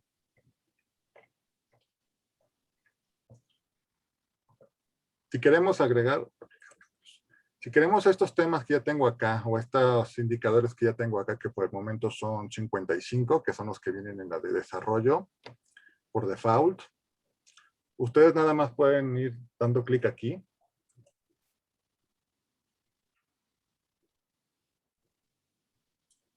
Cuando cargue. Perdón, es que de repente el internet. Sobre todo con el Zoom que... Está. Por ejemplo, aquí están en orden alfabético. Y pueden ir agregando, por ejemplo, acceso a electricidad, el porcentaje de la población. Este puede ser un indicador que te mide cierto nivel de desarrollo. Si más personas, o infraestructura también puede ser, si más personas tienen acceso a electricidad, bueno, podemos decir que hay cierta infraestructura de postes, eléctrica, que permite acceso a tecnologías de combustibles limpios para cocinar. Ese es un indicador que se suele utilizar en cosas de medio ambiente. Porque son tecnologías que, por ejemplo, no utilizan gas, no utilizan petróleo, etcétera. Algunos ejemplos que pueden entrar aquí, bueno, las estufas solares, que son unos espejos curvos para calentar.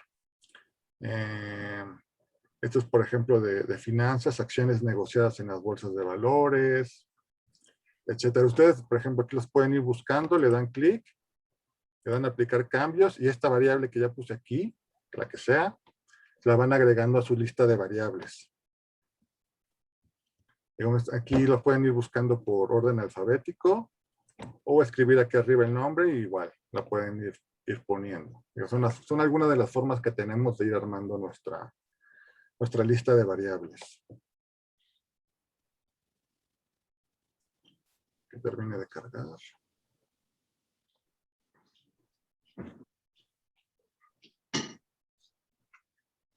¿Dudas, comentarios?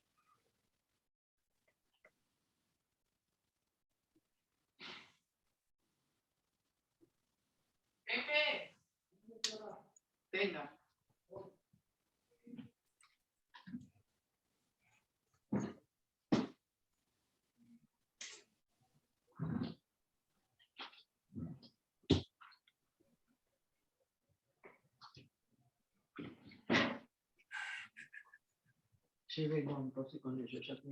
Bueno, eso es lo que está en el Banco Mundial, pero como ven, en las fuentes hay distintos lugares. Entonces, ¿qué hicimos? El Banco Mundial es la base, ¿no? Para hacer la mayor, o sea, para tener la mayor cantidad de información. Pero hay algunas cosas que pues no están en el Banco Mundial. Y ni modo, hay que irlas a buscar a otros lugares. Por eso es que, Nacho, pone el codebook. Sí.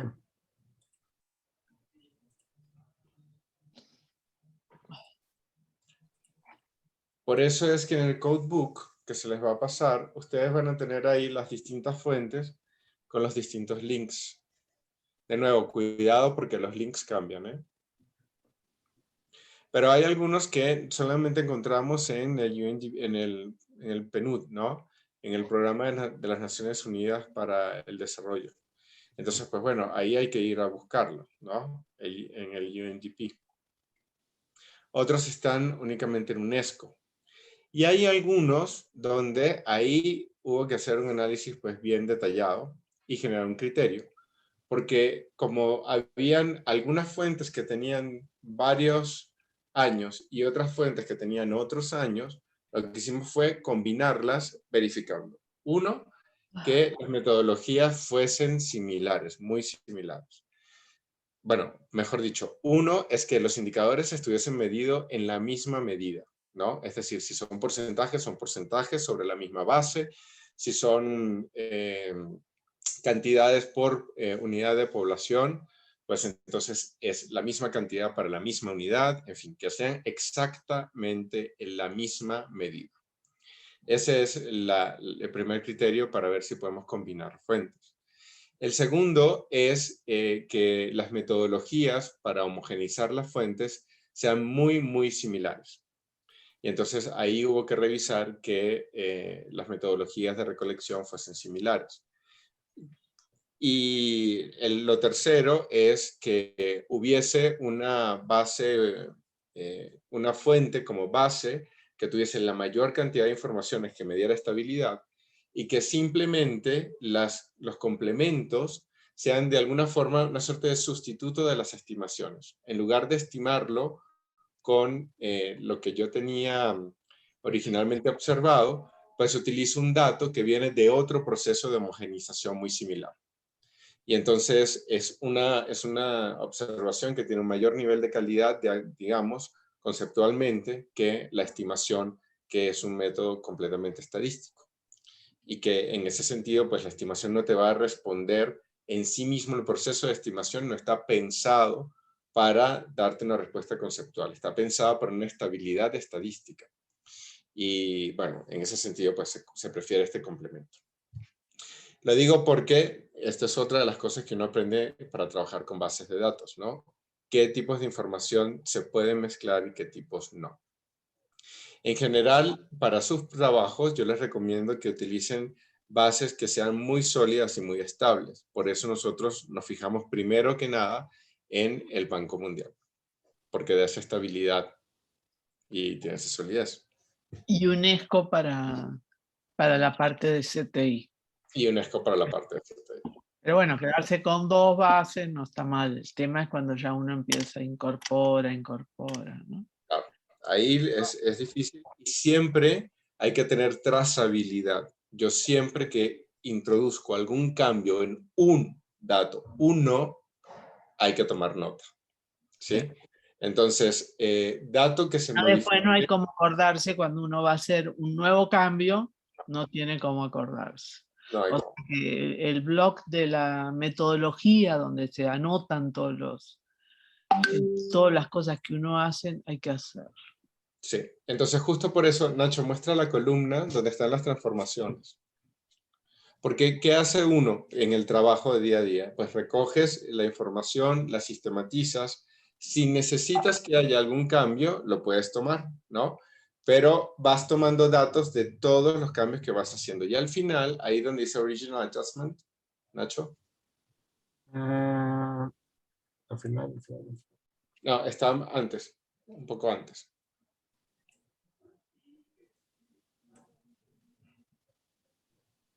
Está por la columna, me parece que P o algo así. Labs, medida. La columna P. ¿Qué está? Un poco más atrás, entonces. Esta. Más atrás. ¿Antes? Es esta, ¿no? No, antes. Me equivoqué yo, no es la columna P, está antes de la P. Por eso la I, aquí está. Esa, ok, sí, es que está lento el internet. Eso, Ah, ahí está, está, ya lo moví. ahí está. Entonces, fíjense, cuando yo voy tomando las notas, voy compilando la información y tomo las notas. Al final, cuando presento la base, reviso las notas y sistematizo lo que hice, dónde están los cambios. Entonces, ahí donde yo tenga un cambio, primero, declaro el cambio y segundo, declaro los criterios del cambio. Por ejemplo, vámonos a estos datos donde nosotros unimos fuentes, ¿no? Que dice Merged Sources. Abre uno de esos, Nacho, cualquiera. ¿Esa? Ahí está, desplégalo para que lo podamos leer. Es que, En la flechita esta de acá. arriba en la barra de la fórmula. Espérame porque... Mira, aquí lo puedes desplegar. Yo te muestro. No lo vamos a leer desde las celdas, sino desde la descripción de la celda. Es que, dame un segundo porque como tengo fijado acá, no se abren completo. Okay. Está...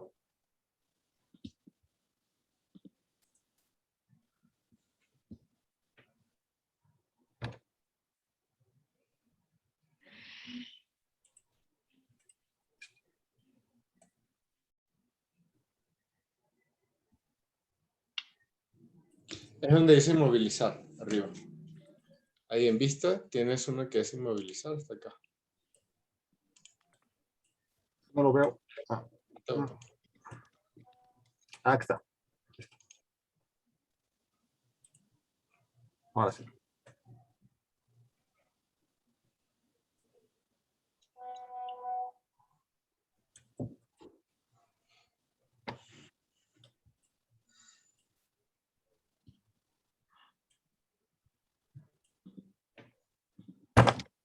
Caramba. Ahí está.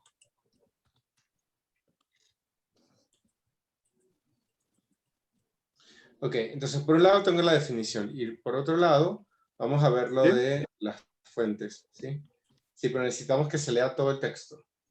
Vamos a ver si lo podemos ampliar. Ahí está, para que se lea el texto. Entonces, miren.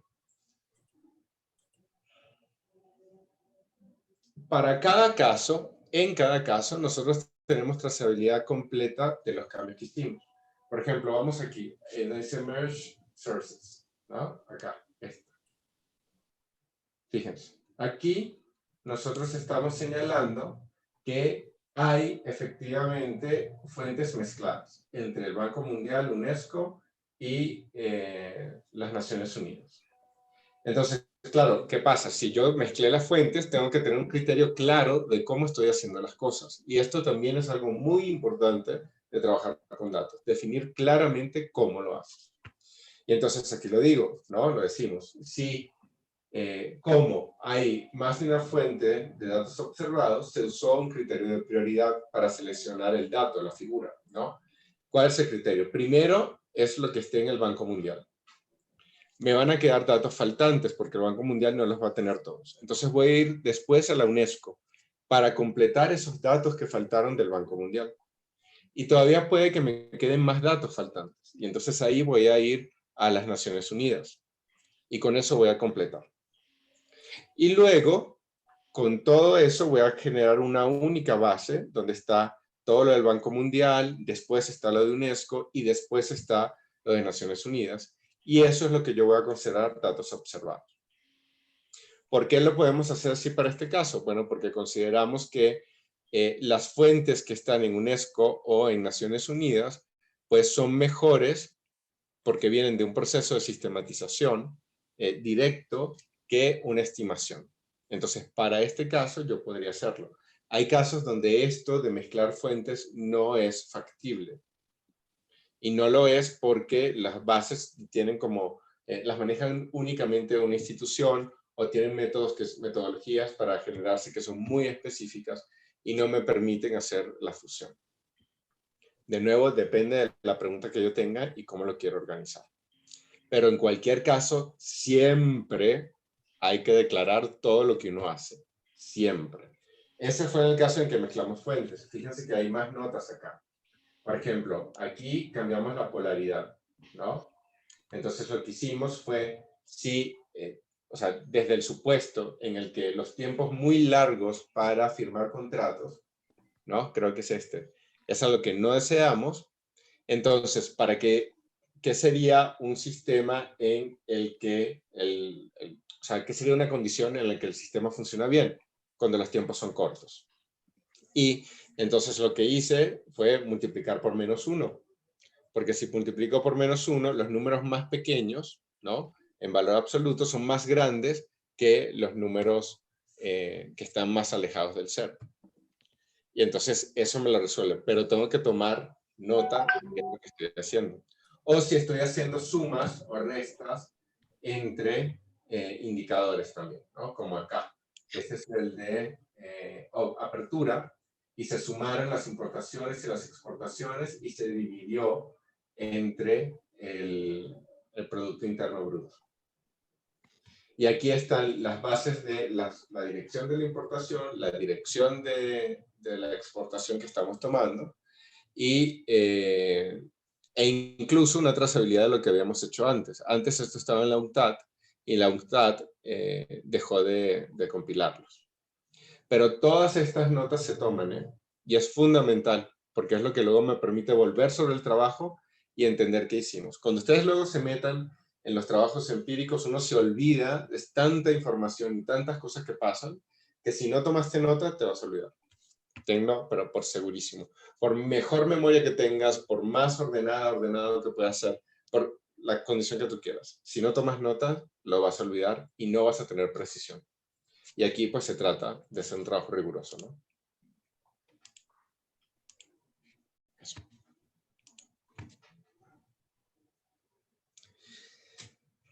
¿Más dudas o comentarios acerca de este proceso?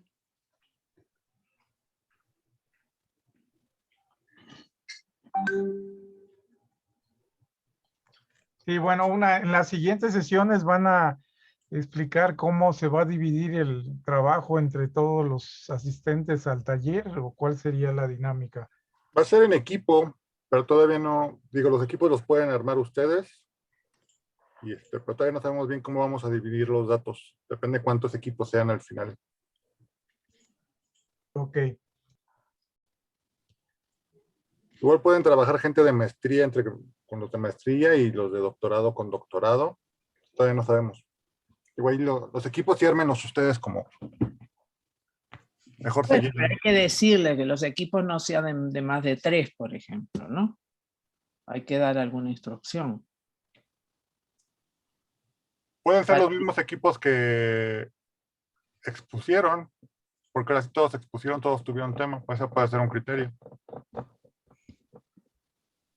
Y ese parece bueno, ¿no? Porque ya elegimos con quién exponer, podemos trabajar en ese mismo sentido, ¿no? Ok, sí. Esta semana les mandamos un correo ya con los, bueno, los equipos ya los tenemos, con los temas yo creo, o la parte de la base de datos que les tocaría trabajar.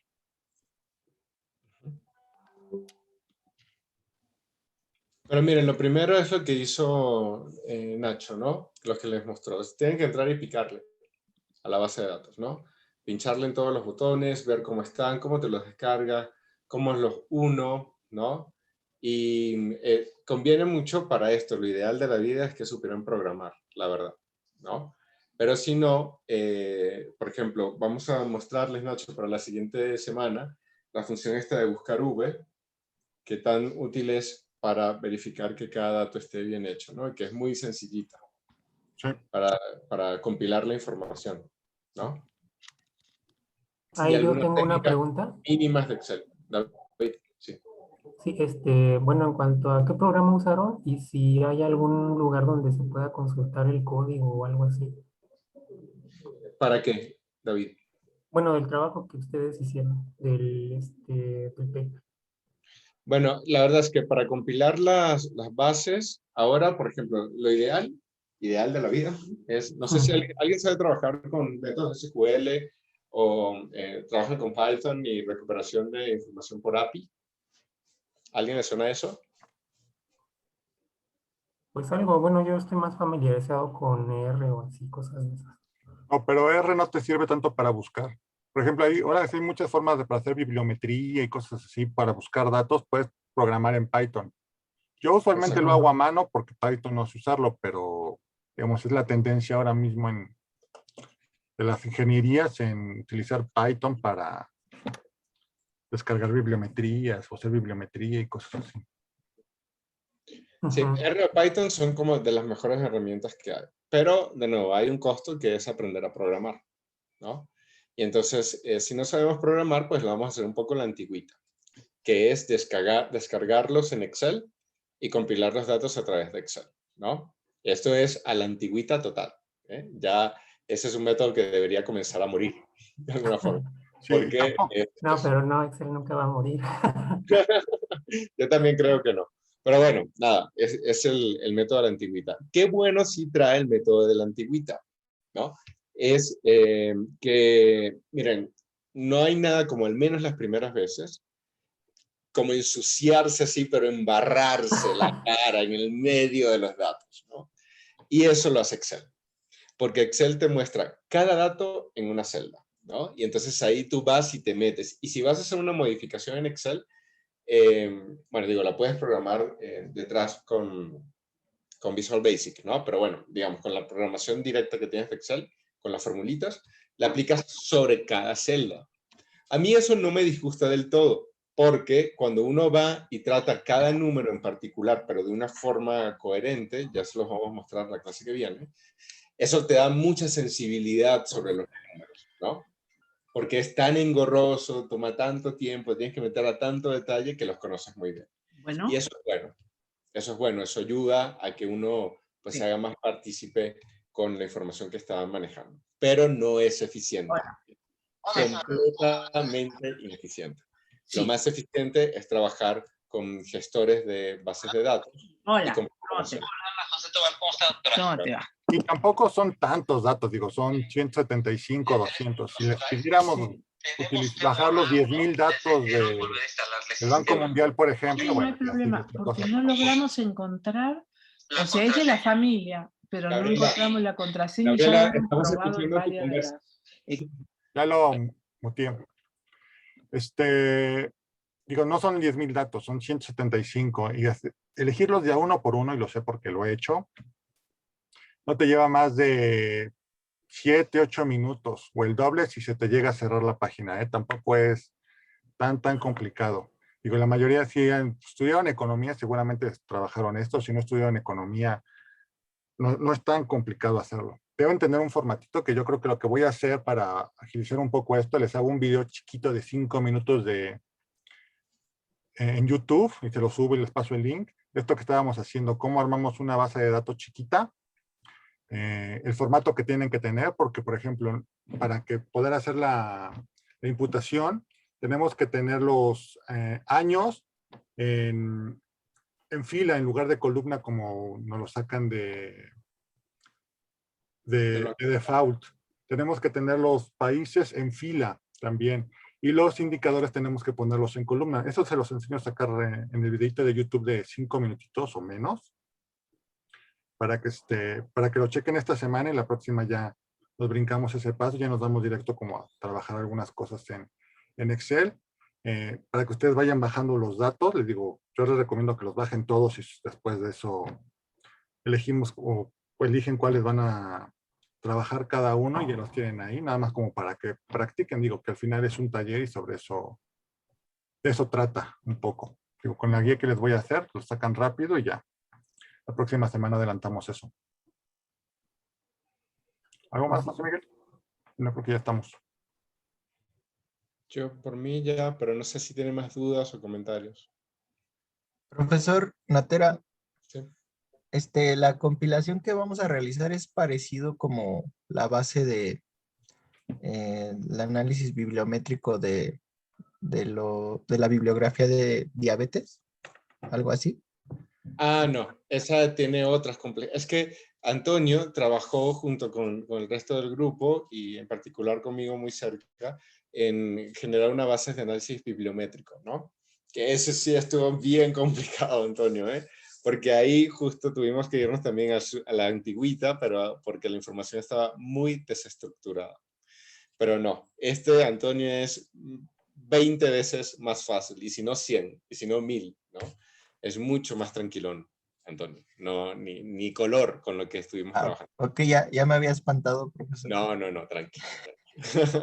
Pero ahí, en ese proyecto con Antonio, pues utilizamos los métodos de la antigüita. Entonces, esos te van a servir. A ver, miren, todo bien con la programación y con ir a trabajar las cosas de forma de lo más eficiente posible. Eso es muy, muy bueno y hay que perseguirlo. Yo sigo aprendiendo para siempre incorporar nuevos métodos y compilar mejor la información. Pero con mucho cuidado, las máquinas, la que sea, no te resuelve problemas de investigación. las máquinas se equivocan porque no es que estén mal lo que están haciendo, sino que no tienen la sensibilidad de los procesos. Esa sensibilidad sigue estando muy de cerca con quien investiga. Entonces, no crean que por aprender a programar nos podemos desvincular de revisar bien los datos, de entender bien los datos, de saber con qué información estoy trabajando. Porque ahí hay información que las máquinas no van a ver, ¿no? Por máquinas me refiero a los software y a las herramientas de programación. Entonces, todavía no estamos en metrics, ¿no? No se preocupen, no van a poder pensar más que nosotros, de momento al menos, y entonces no podemos nosotros darnos o borrarnos por aprender a programar. Y aún así, aprendan a programar, porque de verdad que da mucha eficiencia. A quienes les guste, ¿no? Y les interesa. Ahorra mucho tiempo en algunas cosas. Listo, entonces, si no hay más dudas, comentarios, les digo, el video de la sesión se sube hoy en la tarde. Si puedo, hoy mismo les subo el video de cómo bajar datos del Banco Mundial. Si quieren, también puedo hacer uno de la UNESCO, que no la tengo tan trabajada, pero lo hago para que lo tengan ahí de las dos, que serían las principales que utilizaríamos. Y la próxima semana empezamos a ver dudas sobre ya lo que sería el trabajo final, ¿ok? ¿Listo? Está bien, profesor. Está bien. De acuerdo. Sí, me parece bien. Nada, también no sé si la parte se puede adelantar algo de la asignación de las dimensiones para también ya aprovechar que uno se va a familiarizar con la base de datos de Banco Mundial, poder ir identificando algunas variables de interés o asociadas a esa dimensión. Eso se podría, ayudaría bastante eso. Sobre todo, bueno, No se te escucha, José. La última parte no se escuchó.